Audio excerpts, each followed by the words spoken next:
sometimes we have difficulties with pastors, that they will invite other people to preach. Now, you can see that Bishop David Oyedepo used to invite different pastors to come and preach in Canaan land.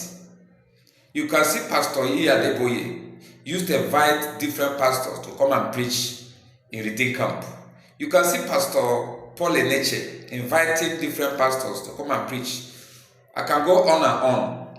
In this video I'm going to watch, the founder and the president of Deeper Life Bible Church, Pastor W.F. Kumuyi, have given reasons why he don't invite outside pastors to come and preach in Deeper Life. I want you to watch the video to the end. If you have any opinion, you can go to the comment section. Everybody with his own reason. If this reason is biblical or not biblical, you can make your own contribution.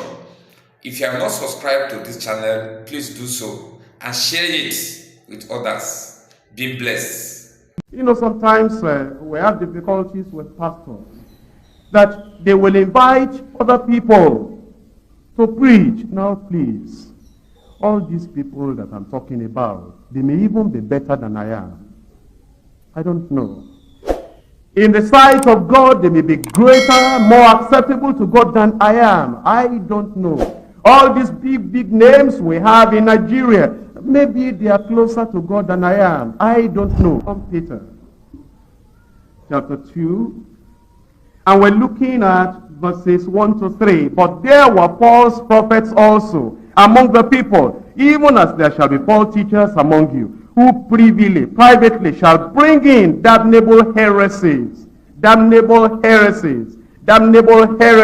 even denying the Lord that bought them, and bring upon themselves swift destruction. Now please, for those of us who are in Lagos, and for those of us in the various states, never commit Deeper Life Bible Church to an outside preacher without checking up from the general superintendent. Now in Lagos here, you may meet a preacher outside. He's American, he's German, he's a European, is an Asian, is an African, is a militant, powerful, great evangelist in Nigeria. All right, that's fine. God is his judge. God is his Lord. I'm not his Lord. But however good he is, however wonderful he is, please don't commit Deeper Life as a church to that preacher. Before you contact the general superintendent, don't say, oh, our church has open doors. You are such a wonderful preacher. I'm sure that you can preach in our church. No, you are not sure. You are not sure. You will be disappointed if you do that. As a general superintendent, as the coordinator of the house fellowship, anybody, if you committed Deeper Life Bible Church in Lagos here to an American, to a European, to a German, to anybody, and you told the person he will preach if he comes to our church, you'll be surprised that since I, the leader, the pastor, the teacher, the evangelist, the apostle, if you like, in that church, I did not give that go-ahead. If the person comes and prepares his message, I'll just say, I'm sorry. I'll prefer an area leader that has not studied theology, but as is born again. I know his life. I know his marriage. I know his sincerity. I know he's not covetous. I know that he's on his way to heaven. I'll prefer the area leader to take over the pulpit from me and preach the gospel, rather than have that man, I don't know where he's coming from. He may preach well, I don't know about his marriage. He may preach well, I don't know the source of his power. He may be healing the sick. I like to get near him because I know that healing takes place in various ways. I'd like to make sure that that man is healing the sick on the basis of the name and the stripes of Jesus Christ alone. I don't want to deceive myself that somebody is opening the eyes of the blind, somebody is getting this done. I want to know that it's not involved with magical books. I want to make sure that it's not involved with depending upon another power. I want to make sure it's not depending on ESP, extra-sensitive perception. A man is, using the word of knowledge, and he calls them out. That doesn't interest me. In fact, in the meeting I attended recently, all the time that man was preaching and praying and letting the lame rise, I opened my eyes. You are not going to put me in a bag anywhere. You are not going to bundle me up and deceive me with a miracle anywhere. You are not going to deceive me with the word of knowledge anywhere. I opened my eyes. I wanted to see what they are doing. I wanted to see what is really going on. Because I'm not looking for cheap miracles. I'm not looking for just blind eyes getting opened. So please, don't commit deeper life as a church to an evangelist somewhere, to a preacher somewhere. Well, does that mean that nobody else can preach in our church?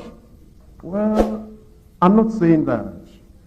If we know them, if we know they're standing on the truth, if we know they're living by the truth, if we know them so well that after we have exposed him to our people to him, that they will not do something later that our people will lose their faith and say, if this dynamic man is like this, how is it now he has divorced his wife?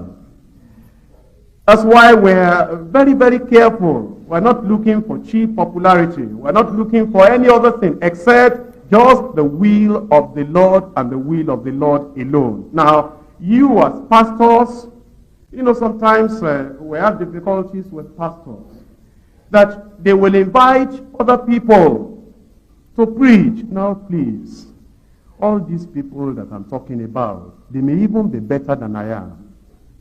I don't know.